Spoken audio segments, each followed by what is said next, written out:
예, 저희가 뽑은 2위가 나왔습니다. 정부가 이번 달과 다음 달 구체적인 백신 접종을 내놓으면서 상반기 1,200만 명 백신 접종에서 1,300만 명으로 100만 명 더 목표를 상향 조정했죠. 장기적으로는 그럴지 몰라도요. 그런데 현장에선 당장 백신 보릿고개가 불가피해 보입니다. 상반기 1,200만 명 접종 목표를 1,300만 명으로 상향할 수 있을 것이라는 보고도 받았습니다. 올해도 화이자 백신은 주 단위로 국내에 안정적으로 공급될 것이며 아스트라제네카 백신은 당초 계획보다 더 많은 물량이 앞당겨 들어옵니다. 1차, 2차 접종에 대한 순서나 일정에 대해서 사전에 좀 상세하게 안내드리지 못한 점은 송구하게 생각하고 대통령은 상반기 목표를 100만 명 늘렸다라고 얘기했고 화면 속에 만나봤던 정은경 청장은 글쎄 이 백신 수급, 백신 접종 계획을 상세하게 소개하고 전달하지 못했다, 송구하다.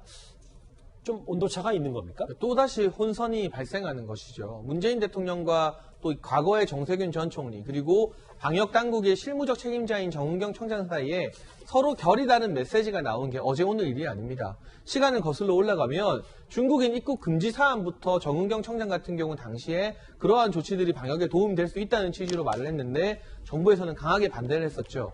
그때부터 사실 정치 논리와 실제 실무적인 방역의 논리는 다른 것이 아니냐는 비판이 꾸준하게 제기되었고요. 이번에 이 백신 수급, 접종 계획과 관련해서도 마찬가지입니다. 국민들은 혼란스럽고 당황스러울 수밖에 없습니다. 대통령은 자신감 있게 접종 잘 되고 있다, 더 늘릴 거라고 말하는데 정은경 청장은 송구하다고 고개를 숙이고 있습니다. 누구를 믿어야 합니까? 그런데 지금 같은 상황에서는 대통령의 메시지보다는 정은경 청장의 메시지가 그나마 국민의 신뢰를 더 받을 수밖에 없는 상황인 것이고요. 실제로 화이자 1차 접종이 중단되었고 아스트라제네카 같은 경우도 2차 접종이 시작되는 오는 14일까지는 접종 중단이 불가피합니다. 또 1차 접종 같은 경우는 5월 하순에야 재개될 것으로 보이는데 거의 한 달 가까운 공백기, 백신 보릿고개가 있음에도 불구하고 우린 잘하고 있다, 물량이 더 늘어난다, 이런 청사진만 발표하시는데요. 국민들이 궁금한 건 이러한 원대한 계획이 아니라 정말 조각조각별로 확실하게 국민들을 안심시킬 수 있는 타임테이블, 계획표가 나와야 하는 것이고요. 그 계획표를 지키지 못했을 때 누가 정치적 책임을 질 것이냐, 대통령이 질 것이냐, 아니면 이미 떠나가 버렸지만 총리가 질 것이냐, 정은경 청장이 질 것이냐, 책임지는 사람이 있어야 된다. 그런 부분에 대해서도 명확한 책임 관계가 국민들 앞에 밝혀져야 될 것 같습니다. 네, 최 교수님, 저희가 좀 구체적으로 아스트라제네카가 얼마 도입됐고 얼마 남았고 언제 어떻게 뭐가 들어올지 정리를 해봤어요. 화이자도 마찬가지고요. 접종 물량 182만 대 156만 이렇고 현재 남은 물량은 조금 이제 정부가 공개하는 것과 언론 보도가 조금 차 있습니다만 30만, 35만, 52만.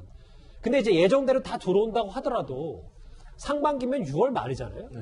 대통령이 1,300만 명을 다 이제 접종하겠다라고 하면 27일부터인가 하루에 20만 명씩 다 맞아야 된다는 게 이게 현실적으로 가능한 얘기입니까? 가능은 해요. 그러니까 저 백신만 있으면. 예. 그러니까 무슨 말이냐면 접종센터를 늘리고 있거든요, 지금. 그러니까 기본적으로 그 아스트라제네카 같은 일반 병원에서도 접종이 가능해요. 화이자는 사실 접종센터에서만 가능하지만. 그래서 지금 현재도요, 그 최근까지 20만 명을 맞은 적이 있어요. 전국적으로 보면. 그러니까 문제는 백신의 공급이에요. 그러니까 접종 능력은 저희가 우리나라가 갖고 있는 능력은 저는 된다고 보고요. 그러니까 만약에 지금 대통령이 약속하신 것처럼 6월 말까지 맞으려면 백신이 차질 없이 들어와야 돼요. 지금 현재 주 단위로 들어오고 있거든요. 근데 주 단위로 들어오는 것이 정말 계획대로 잘 도입이 돼야 되고 도입만 된다고 하면 사실은 우리 그 의료 능력으로 본다고 하면 접종 상태는 저는 문제가 없다고 봅니다. 네. 그러니까 관건은 이 지금 계획대로 잘 들어오느냐의 문제예요. 이제 뭐 최대한 노력을 해야 되고요. 지금 예정된 물량들이 정말 계획대로 들어오기만 한다고 하면 계획 달성 문제가 없을 거라고 보는데 이제 이게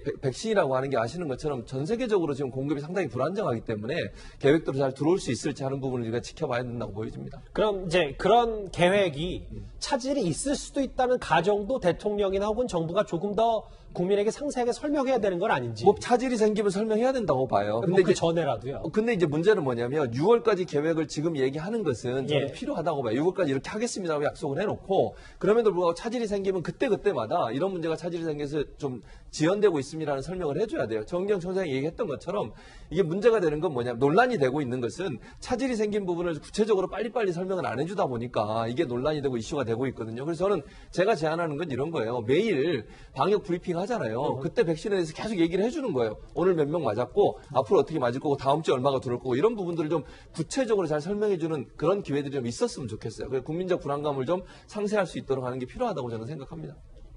제 옆에 화면 한번 더 보겠습니다. 그러니까 5월, 6월에 880만 명분의 아스트라제네카가 들어오고 화이자는 5월에 175만 명분 그리고 6월에는 350만 명분의 이 물량이 들어옵니다. 단위가 회군요. 제가 다시 정리하겠습니다. 명분이 아니라 회분이 들어옵니다. 글쎄, 이렇게 공급은 이게 들어온다고 가정해도 이달 중순 이후에 숨통이 트일 것으로 보이기 때문에요. 당장 다음 주까지는 접종 중단이 불가피해 보입니다. 백신 공급 계약서의 내용을 알고 싶습니다. 정확한 도입 시기, 물량, 가격도 알고 싶은데 이들은 비공개입니다. 계약서를 보여주십시오. 2분기부터라고 하는데 왜 아직 안 들어옵니까? 계약서 보여주면 끝나는 거 아닙니까? 정부는 아직도 구체적으로 백신의 수급 계획은 어떻게 되어 있는지 구체적 계획을 밝히지 않고 있어서 어저께 이철희 정무수석에게 그 자료를 요청을 하기도 했습니다만 지금도 여전히 문제가 없다는 그런 상담만 하고 있는 실정입니다. 예, 이현정 의원님. 네. 결국 1차 접종 늘리려고 2차용 당겼었다. 군인, 경찰들 접종을 높이려고 너무 빨리 움직인 게 지금 백신 가뭄의 원인 아니냐라는 지적이 계속 나오는 것 같습니다. 그러니까 이제 문재인 대통령 말만 들으면 지금 저희들이 이렇게 비판하는 게 이게 상당히 정부 발목 잡기에 뿐입니다. 왜냐하면 지금 문 대통령 말에 따르면 지금 전혀 문제가 없어요. 다 계획대로 되고 있고 다 원활하되고 오히려 더 계획보다 더 많이 되고 있다라고 이야기를 하지 않습니까? 근데 과연 국민 여러분들 그렇게 느끼시나요? 그리고 이게 원래 출발의 문제점은 뭐냐면 결국 정부가 백신을 늑장 도입하다 보니까 그 나름 늑장 도입하는 상황 속에서 지금 이제 벌어지는 일입니다. 근데 정부는 그걸 인정하지 않아요. 문 대통령은 이야기했지 않습니까? 우리 백신 확보에도 앞장서고 있다 이렇게 이야기를 한 거 아닙니까? 그렇다면 지금 영국이나 이스라엘이나 미국이나 싱가포르나 이런 나라는 뭐죠? 우리하고 뭐가 차이가 나는 겁니까? 그러니까 항상 이제 강대국 때문에 우리가 못 확보하고 있다고 하는데 일부 나라들은 앞장서서 이미 다 확보를 해서 상당 부분 지금 진척이 되고 있습니다. 더군다나 우리나라의 의료 시스템은요. 이 풀 가동할 경우에 하루에 한 120만, 130만 명까지도 맞출 수가 있어요. 예. 지금 300만 명은 이틀이면 우리가 맞을 수 있는 겁니다. 결국 부족한 게 백신이니까. 그렇죠. 백신이 없기 때문에 지금 이걸 질질 끌어서 지금 접종센터도 지금 그렇게 늘리지 않고 끌어가는 겁니다. 왜냐하면 중단되면 안 되니까.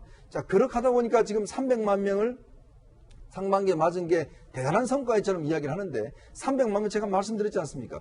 우리나라 풀로 가동하면 3일만 하면 300만 맞을 수 있는 숫자예요. 예. 그러다 보니까 지금 백신에 문제가 없다라고 이야기를 하지만 저는 그렇게 생각합니다. 정말 제발 정부가 좀 솔직해지라. 왜 문제 삼지 않습니다. 솔직하게 국민들한테 공개하라는 게 바로 국민들의 목소리입니다.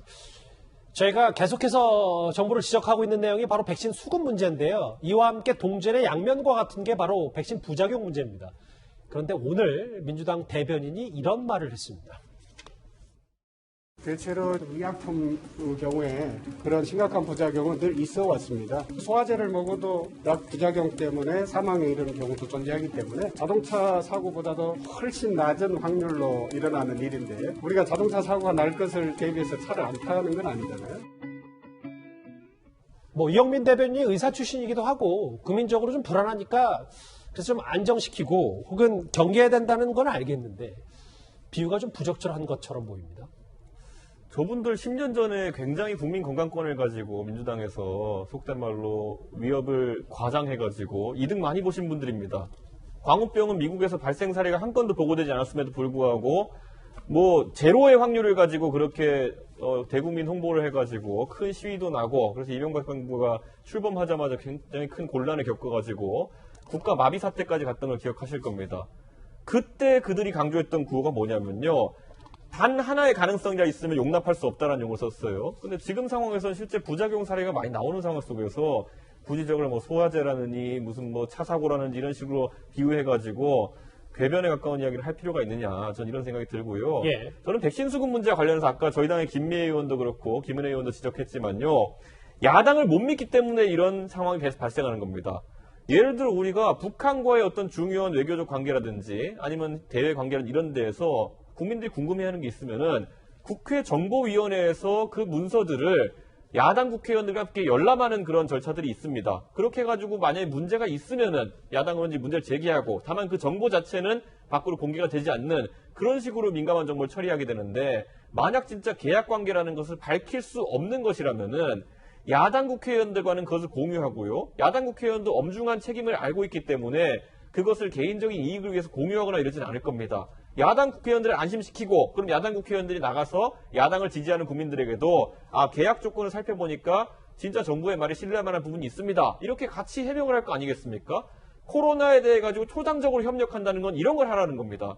그런데 항상 야당을 적대시하고 알겠습니다. 믿지 못하니까 그런 해법도 쓰지 못하는 거 아니겠습니까? 저는 지금이라도 야당 국회의원들에게는 정보를 투명하게 공개해 주시고요. 그래서 야당도 국민을 설득하는 과정에 동참할 수 있도록 해주십시오. 예. 저희가 오늘 청문회 상황부터 백신 수급 문제까지 정치권 이슈 하나씩 다 풀어봤습니다.